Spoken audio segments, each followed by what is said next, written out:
¿Cómo están, muchachos? Sean todos y cada uno de ustedes bienvenidos a Dotero Licenciado, el programa de estudio de juegos hecho por y para ustedes. Pues bien, el día de hoy vamos a continuar con la ruta del juego. ¿Qué es la ruta del juego? Bueno, es una serie de videos a base de entrevistas para descubrir qué otras profesiones se relacionan profesionalmente, valga la redundancia, con los videojuegos, para que ustedes puedan entender apreciar que hay muchas formas de tener una vida relacionada con los videojuegos de una manera sana y profesional. Entonces, ¿quién nos va a acompañar el día de hoy? Nos va a acompañar la profesora Carmen Rosa Vargas, directora de fotografía, especialista con 2 maestrías, tanto en comunicación como en cultura, y principalmente docente de la Universidad Católica del Perú, con experiencia en la docencia relacionada con los videojuegos, principalmente con el aspecto filosófico. Así que, si en algún momento te preguntaste de qué manera los videojuegos y la docencia se pueden relacionar profesionalmente, o en todo caso, algún momento has considerado ser docente, pues créeme, este video es para ti. Pues bien, no hay que darle más vueltas al asunto y vamos a empezar. Nos vemos en la entrevista. Profesora, muy bien, entonces empecemos. ¿Cuál es tu relación en todo caso con los videojuegos ahora actualmente? Actualmente, bueno, los juego. Soy una jugadora empedernida de videojuegos. Soy una chica de Nintendo, una señora Nintendo. Pero bueno, siempre me ha gustado y tenemos la suerte de compartir, Lea, contigo, de vez en cuando un laboratorio que nos regala la Universidad Católica para experimentar sobre este lenguaje y un poco introducir a los profesionales de la comunicación a este mundo de los videojuegos como industria en la cual se pueden desarrollar también, ¿no? A futuro, ¿no?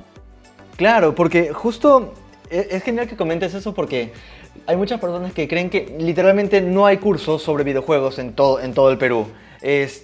Máximo, una vez conversé con un chico y decía, sé que hay algo en la Toulouse, pero es como que informática, programación, pero yo no sé de eso, pero no significaba que era lo único.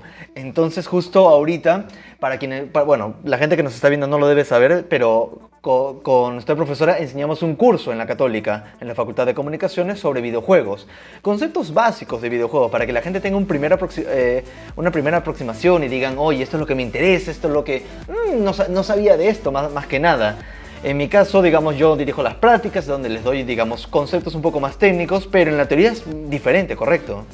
Sí, correcto. En la teoría nos sumergimos primero en el mundo virtual, porque si bien tu generación y las generaciones que vienen y que están, ¿no? Ya son nativos, digamos, de lo digital, ¿verdad? Y comparten el mundo virtual de manera súper natural. Es importante primero reflexionar sobre este mundo virtual, porque considero que es una extensión, es una elevación a la potencia. Entonces ya desde ahí, ¿no es cierto?, uno percibe el espíritu humano mucho más ilimitado, ¿no?, con mucho mayor posibilidades que el mundo real, que es muy concreto y muy físico, ¿no es cierto? Entonces, percibir el mundo virtual, entender al ciberespacio como este nuevo movimiento cultural, este intercambio comercial, ¿no es cierto? En este ciberespacio, en este mundo virtual, en esta nueva forma de socialización, digamos, ya ni siquiera nueva, pero digamos que ya ahora compartimos. Es importante como profesionales de la comunicación entender que estos nuevos medios exigen nuevos mensajes, ¿no es cierto? Y nuevas formas de comunicarnos y de interactuar entre nosotros, ¿no es cierto? Entonces, desde ahí, digamos, nos sumergimos a este mundo virtual y comenzamos a percibirlo metafísicamente, digamos, nos ubicamos desde otra perspectiva, ¿no es cierto? Y eso es importante para los jóvenes que entran al curso porque realmente creo que es la primera vez en la cual reflexionan sobre lo que está pasando ahora, ¿no? Que hay muy poca reflexión, de verdad, ¿no? Sobre el mundo contemporáneo, ¿no? Entonces, desde ahí comenzamos a percibir la comunicación desde este nuevo espacio y eso les abre la mente, nos abre a todos la mente, el espíritu, y tenemos debates y discusiones bien interesantes. Casi todos juegan videojuegos, casi todos los que entran al curso, digamos, juegan, pero hay otros que no tanto, ¿no es cierto? Es simplemente la curiosidad por entender esta forma de relacionamiento que hay con los videojuegos, ¿no? Pero no se trata, claro, pero varias veces, como le decíamos a los alumnos, no necesitan ser las personas que más jueguen, o, ¿me entiendes? O incluso no tienen que jugar lo que tienen, pero sí tienen que venir con una mente predispuesta a entender que los videojuegos ya son un nuevo medio. Ya no se trata de un sistema de entretenimiento, no, ya son un medio.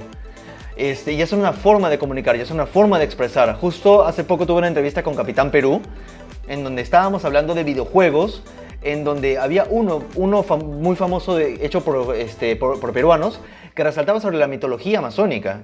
Entonces era su forma de también compartir la cultura peruana, la cultura incaica también, en todo caso, de decir, oye, esto es lo que tenemos, y hay formas increíbles y divertidas de hacerlo. Y eso me recuerda muchísimo a un libro que me acuerdo que se lo comenté, que se llamaba Power Play, cómo los videojuegos pueden cambiar al mundo. Y trataba, por ejemplo, de varios casos en donde habían personas que, si bien no eran desarrolladoras de juegos, tenían esta capacidad de desarrollar un proyecto en donde el videojuego servía a un bien mucho mayor. Por ejemplo, estaba esta jueza, McConnell creo que se apellidaba, de Estados Unidos, que quería que los estudiantes de colegio entendieran más la constitución que tenían. Y empieza a crear esta plataforma que se llama iCivics, en donde crea múltiples juegos que se enfocaban en, oye, aprende de manera entretenida cómo funciona la política en tu país. De acuerdo. Y por ahí va, ¿no? Digamos, nosotros siendo formadores de seres humanos que estudian además humanidades, ¿no es cierto?, en la Facultad de Ciencias y Artes de la Comunicación, en la Católica, buscamos que los alumnos, por ejemplo, de este laboratorio, hagan esa conexión, ¿no? Es bien importante para nosotros como docentes hacer esa conexión tan fundamental, tan originaria, tan de principio, para entender todo lo demás, ¿no? Para entender la sociedad, para entender la comunidad. Eso es fundamental. Es decir, poner en primer lugar que son comunicadores sociales, ¿no es cierto? Entonces, ¿cómo aplicamos el uso de la industria del videojuego, ¿no?, de esta industria cultural, para transmitir conocimiento, educación, sociabilidad y varias otras habilidades de manera entretenida a partir de un juego, ¿no es cierto? Entonces, sí, lo que tú dices es básico, es fundamental, y creo que es un principio. Perdón, tú estás orando. Aquí. Ya está. Ok, creo que es un principio, por lo menos de nuestra cátedra, ¿no? La idea de esta cátedra es que los participantes en grupo, ¿no?, salgan con un proyecto que puede ser presentado a cualquier empresa o a cualquier institución gubernamental, ¿no es cierto?, nacional o extranjera, que utilice, ¿no es cierto?, la plataforma del videojuego como una forma de culturización o una forma de sociabilización, ¿no es cierto?, a partir de la identidad de haber nacido en un lugar tan complejo y culturalmente rico como el Perú, ¿no es cierto? Ese juego, por ejemplo, que tú mencionas sobre la identidad ayánica y amazónica, por ejemplo, ¿no? Es muy importante. Y imagínate a los chicos de la zona jugar ese juego, crea identidad, genera superhéroes, y además de los cuales tú te identificas de manera muy próxima, muy cercana. Es decir, hay toda una construcción cultural, ¿no es cierto? Y eso tiene que ver mucho con la gestión cultural también. Entonces, ¿cómo hacer gestión cultural, que a veces suena tan aburrido, ¿no es cierto? Pero ¿cómo hacerlo a través de un formato, una plataforma tan interesante y tan entretenida como un videojuego, ¿no? Uh-huh. Claro, pero también hay otras cosas que muchas veces pueden pasar porque se mira de una manera muy superficial, y es que es importante usar los videojuegos porque sirven como ejemplos prácticos para ideas que pueden ser muy complejas y solo se perciben de manera teórica. Entonces, por ejemplo, cuando hablabas de que creen este proyecto, siempre les comentábamos, es que no basta con simplemente decir, este videojuego es de tal, pero ¿por qué? ¿A qué responde? Y creo que es algo que también en la teoría de este curso, con usted se ve bastante, tiene que haber un motivo, porque al final recuerden que es un medio, existe para algo. No puedes crearlo de la nada porque va a llegar a nada. Si lo creas por nada, a nada va a ir. Entonces, era que también les dábamos un indicio de, porque la mayoría son estudiantes de comunicación audiovisual, algunos de publicidad, no hemos tenido muchos de otras carreras como periodismo, pero el punto era que, oye, créenos a nosotros dos que al final vas a tener un curso donde vas a vender, y no le vas a vender a un profesor, le vas a vender a gente de afuera. Va a haber un jurado de 4 personas, hasta cuando yo lo llevé fue 4 personas, no sé si ahora son más o menos, pero son 4 personas profesionales del medio que van a decir por qué yo debo comprar tu producto. Entonces hay muchas similitudes entre una producción audiovisual, ya sea una película, un cortometraje, un documental, etc., y un videojuego. Se está creando por un motivo. ¿Qué es lo que tú quieres contar? ¿A quién quieres llegar con este proyecto? ¿Qué es lo que quieres suscitar? ¿Qué experiencia quieres lograr en esta audiencia? Porque justo estaba recordando que una de las reflexiones que hubo en la primera entrevista que hubo en esto de la ruta del juego con Juan Diego Figueroa, que es programador 3D, es que es muy importante la experiencia que suscitas en el usuario. Porque si hay una mastodónica oferta de personas que te venden superficialmente lo mismo, todos venden casas, ¿qué es lo que hace particular tu venta? Que el cliente diga, oye, yo me acuerdo de esto por tal cosa, y es lo que me gustó y es lo que me ha dado la seguridad de decir, yo quiero comprar acá. Entonces, es muy importante que entiendan cómo estas preguntas que pueden parecer muy simples a primera vista, resultan ser la base de lo que se va a construir más adelante. Sí, sí, de acuerdo, de acuerdo. Y es interesante porque, por ejemplo, lo que dices es fundamental, ¿no? Y, por ejemplo, el comunicador entra muy bien en ese lado de narrativo, ¿no? Entonces, por eso es un poco, este curso presenta este espacio industrial del videojuego como un área en la cual un profesional de la comunicación también podría desarrollarse, por ejemplo, en el campo creativo, narrativo, ¿no? Pero no es exclusivo, porque como tú bien dices, hay que... O sea, este curso además creo que es bonito porque les presenta todo el panorama, ¿no es cierto?, tan enorme, todo el abanico tan grande que hay que cubrir para hacer un videojuego. O sea, también les hacemos un poquito entender que la idea esta onírica de, ay, se me ocurre esto y ya se vuelve videojuego, no es tan así, ¿no? O sea, claro, todo empieza por una idea, de hecho, y eso también lo contamos y lo resaltamos y tratamos de cómo fomentar las ideas de manera creativa, que eso también es fundamental, pero no solo, ¿no es cierto? Menos en una industria tan compleja, tan millonaria, ¿no es cierto? Y con tanta potencia como la industria de los videojuegos. Entonces, también ahí los estudiantes, las estudiantes llegan y se dan cuenta que la industria del videojuego es, como tú bien dices, tan grande como la industria audiovisual, si no es más, porque tienes que tener mucha relación cercana con profesionales de otras áreas. Como tú bien dices, por ejemplo, hay instituciones que enseñan el lado técnico, ¿verdad? El lado técnico de la programación, ¿no es cierto? Tipo de ingeniería de software, ¿no es cierto? O sea, por ahí. Pero, por ejemplo, el lado narrativo, que es lo que enseña la comunicación, ¿no es cierto?, no lo toman tan en cuenta, porque además vienen del lado matemático, son ingenieros. Entonces, uno como comunicador tiene que llegar a hacer un match, ¿no es cierto?, social, ¿no?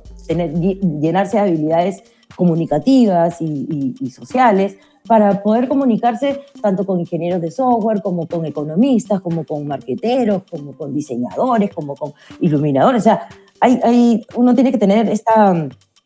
abanico de profesiones. Así es, ¿no? Y el comunicador, creo que, y eso siempre les digo a los jóvenes estudiantes que entran al curso, el comunicador creo que es una linda carrera porque, digamos, en esta etapa contemporánea del siglo XXI, nos podemos ubicar, ¿verdad?, en varias áreas, porque más que bien, ¿no es cierto?, somos formados en todo lo que tiene que ver con la comunicación, ¿no es cierto? Y el videojuego también, además de entretenimiento, además de todo lo demás, es un medio de comunicación. Es un medio de comunicación que genera relaciones muy importantes, o sea, no solamente sociales, sino incluso amistades, amores, o sea, digamos, hay que ver el poder, la potencialidad, ¿no es cierto?, social del videojuego y cultural, ¿no es cierto?, y comunicativa. Entonces, por ahí un poco va la idea del curso. Entonces, de verdad, sí, yo creo que nuestros alumnos salen contentos del taller, salen con otra perspectiva, con otra idea, y creo que es importante comenzar a entender eso. a cualquier tipo de profesional, ¿no? O sea, entender que el videojuego no es que está perdiendo tiempo el chibolo, ahí juega. No, o sea, hay que ver el videojuego también, ¿no es cierto?, desde otra perspectiva, desde cómo socializan las nuevas generaciones, desde cómo se conversan las nuevas generaciones. Mira, te cuento una anécdota, no sé si es relevante, pero me llamó la atención. El otro día nos fuimos a un campamento con unos amigos maravillosos, unos lindos. Entonces, los chibolos estaban con sus aparatos, ¿no? Pero en un momento se ponen como en un cuartito, ¿no? Y se llevan la computadora. Estábamos en el campo, no la computadora, sino la tablet. Estábamos en el campo y ellos estaban en un cuartito jugando con la tablet. Entonces, una de las mamás, un poco preocupada, ¿no? Me dice, ay, caramba, estamos en el campo. Y teníamos como 3 días, ¿ah? Y era la noche, ya habían disfrutado los chicos también del campo y todo, y era la noche. Entonces una mamá me dice, ay, estoy preocupada porque, ¿por qué la computadora si estamos en el campo? Pero le digo, no es que están sentados, están jugando con la tablet a hacer TikToks, a hacer coreografías, a tomarse fotos. Es decir, estaban interactuando con la tecnología, pero estaban interactuando de otra manera. Es decir, estaban jugando. Estaban jugando. O sea, también hay que dejarlos jugar con la tecnología si ellos quieren. O sea, no es malo que los chibolos jueguen con la tecnología. Y tampoco cuando están en grupo, tampoco es malo. O sea, digamos, ese terror, también ese temor a la tecnología, también tratamos de espantarlo porque son maneras de socializar, ¿no? Y se hacían patas, y se tomaban fotos, y se grababan también en la tablet, y eso también queda para ellos en su memoria y en sus recuerdos, ¿no?